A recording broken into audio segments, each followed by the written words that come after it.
Welcome to this hobby of ours. So good to have you here and what I'm going to call eBay Selling 101. It occurred to me as I'm clearing some of the collection, trying to list them on my website, hobbyofhours.com. I'm also listing out on eBay where I used to sell quite a bit. I got away from selling on eBay. The fees are just egregious, like 10-13%. And you know, I haven't sold anything on Chrono24. Used to sell some on the forums, but ideal state, I would just sell it via the website. It's not going to be a lot. I'm not a dealer. That's not my bag.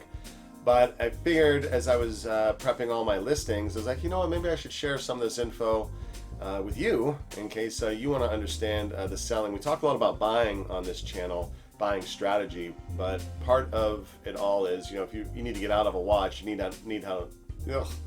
to know how to do it properly. Kicking off, your photos. You need to have good photos. You don't need to have a ton, maybe around 6 or 7. You want the front picture. I put my pictures in a very specific order. The very first picture is the best picture. It's the star. It's the front of the watch.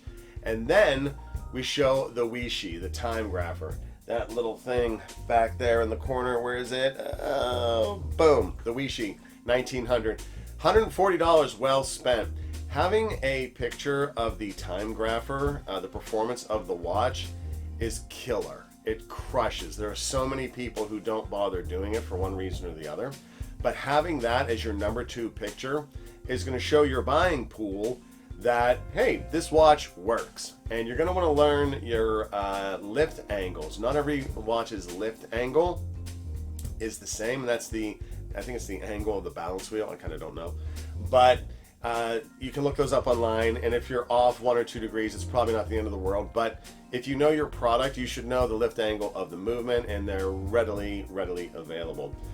Other tools you really should have are a demagnifier, that $10 blue demagnifier, and a compass. And you need these tools for buying just as much as selling.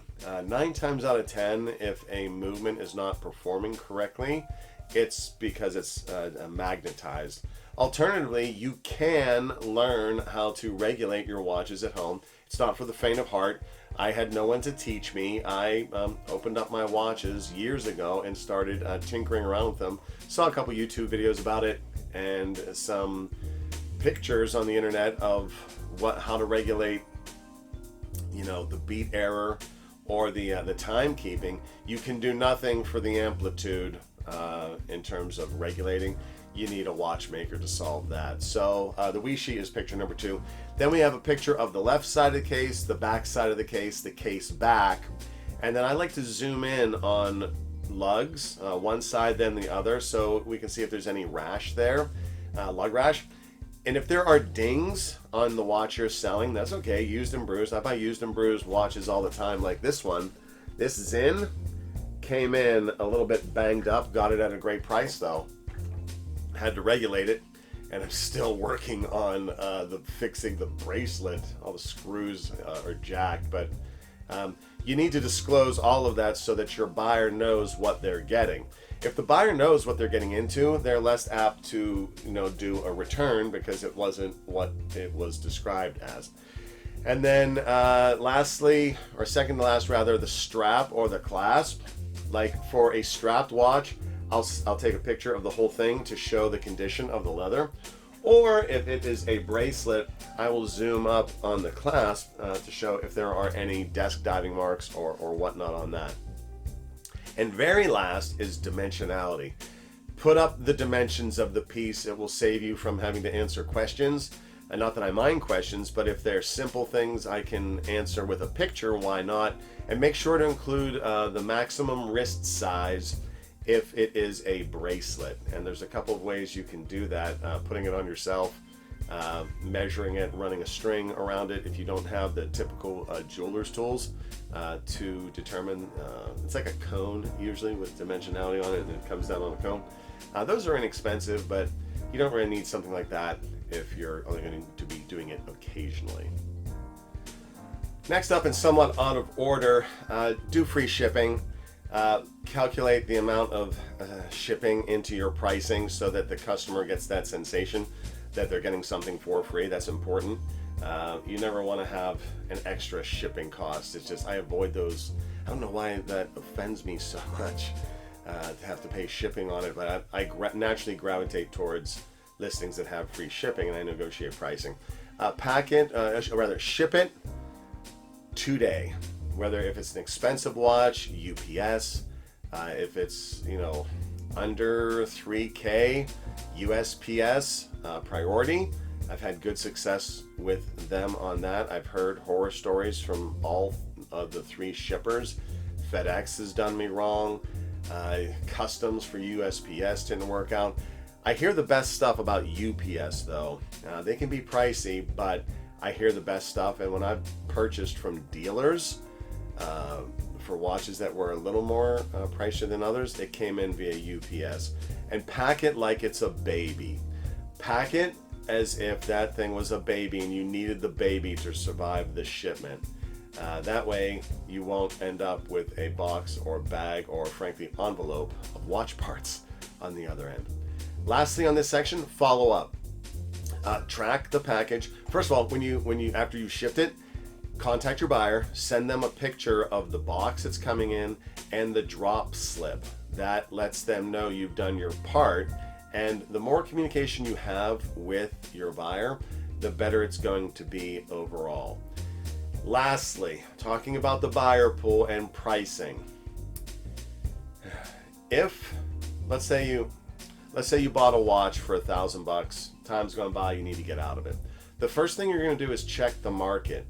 If that watch is only selling for $700 or $800, it's the wrong time to sell it. Hold on to it for a little while longer so you don't take a hit if you can afford to do so. We're talking about sales that are optional at will, not selling because you need the dough. But let's say the model is cruising at or around what you paid. Look at those other listings, determine who is the best one, the quality, the one that's most comparable. Look for the past month so you can get a sense of where you want to land out, a sense of your expectation of the pricing. Then, or rather, I want you to net out or make 10% or better. That is the goal. Netting out is winning. Losing $50 to $100 if you got to wear it for a year or two, it's not bad either, but if you buy well, you should be able to net out or make some money down the road if you're buying good models in good shape and so on and so forth. I want you to set your expectations based on where the market is at the moment you're looking to sell, and your first determination, do you want to sell now or don't you? Let's assume you do want to sell.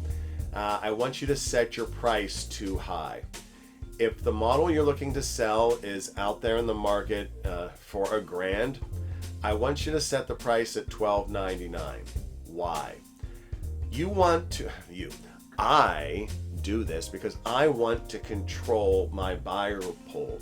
There are scam artists on both ends of that equation, buying and selling.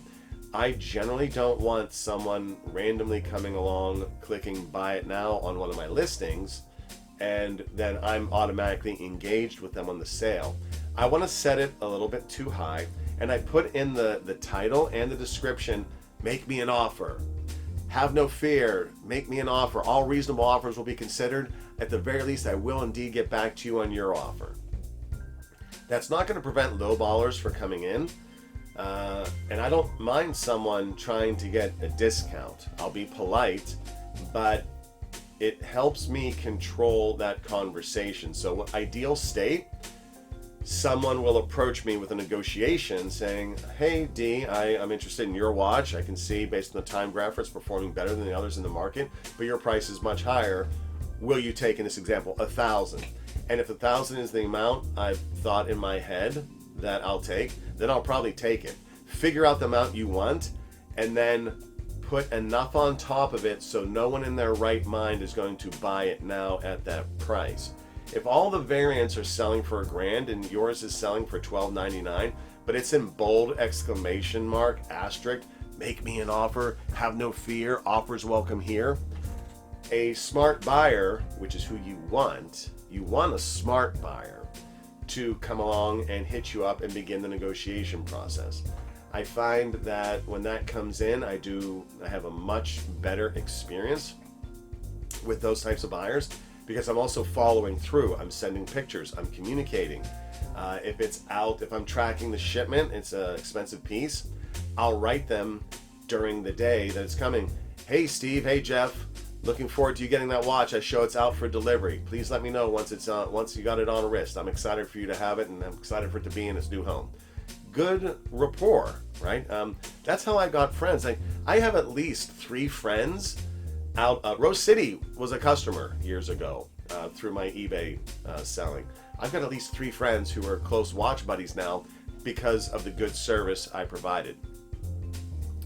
And that one little nugget is the cornerstone for me.